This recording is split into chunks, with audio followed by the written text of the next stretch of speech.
В нашем университете открывается выставка, которая называется «Микромир Башкортостана». Мне хочется сказать, что в БГПУ имени Акмуллы в течение многих десятилетий активно развивается школа альгологии, заложенная профессором Рустем Рашатовичем Кабировым.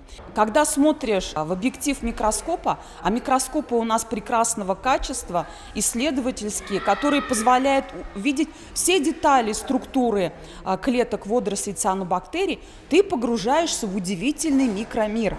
И вот эти находки прекрасные организмов мы запечатлели, и самые красивые фотографии сегодня представляем вашему вниманию. Вот эта коллекция, она создавалась в течение более чем 10 лет.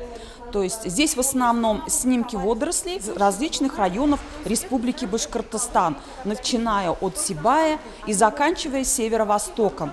Кроме того, здесь представлены фотографии, которые мы выполнили при изучении миромиктического озера Шира в Республике Хакасия.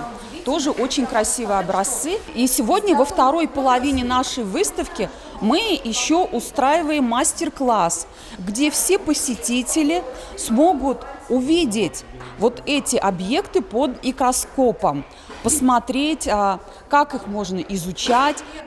Такие выставки очень важны для популяризации науки, потому что они открывают для детей новый мир.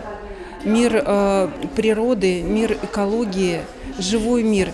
Мы находимся на открытии, можно сказать, аллеи героев, потому что на самом деле эти микроскопические водоросли, они просто герои, они бойцы невидимого фронта.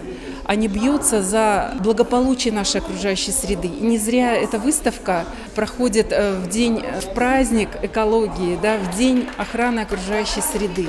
Водоросли – это всегда интересно, и интересно они даже для физиков. Я как физик занимался с коллегами как раз-таки изучением вопроса выживаемости этих водорослей в экстремальных условиях. Мы замораживали эти водоросли до минус 70 градусов, и, в общем-то, эксперимент у нас удался. Эти водоросли смогли после размораживания все-таки прийти в себя обратно.